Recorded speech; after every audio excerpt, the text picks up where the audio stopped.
285 South started as a one-person newsletter in 2021. That one person was me, and it was me writing stories about immigrant communities all around Atlanta. About 2 years later, we got this really generous grant from the Pivot Fund, and since then, we've been able to do so much.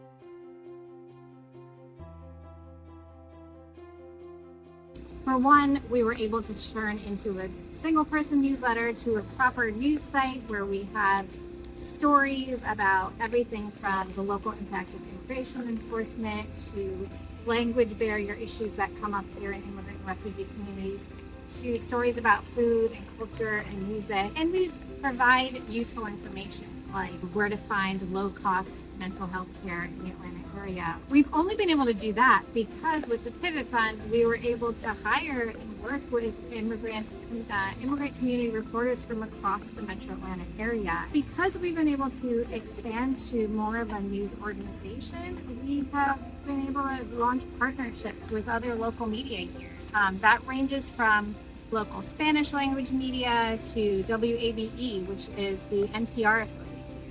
And that's made it possible for us to reach so many other readers and people we wouldn't have otherwise.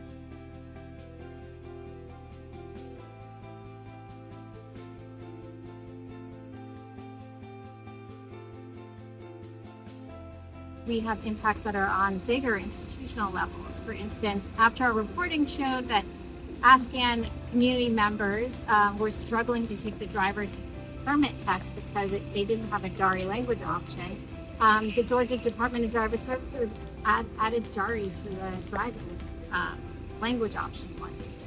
We know that a driving program for refugee women that we reported on was about to shut down. When we reported on it, readers responded and the program resumed. We also know about small impacts that we have, and I hear about them every day. Just yesterday, I heard from a reader who asked me how she could deliver food to families who are too afraid to leave their homes right now. We're doing on-the-ground, community-centered reporting, speaking to people directly. I was talking to a reader just this morning. We were talking about the future of 285 South, and he said 285 South is just too important to go anywhere. We need it that badly. None of this would have been possible without the fund.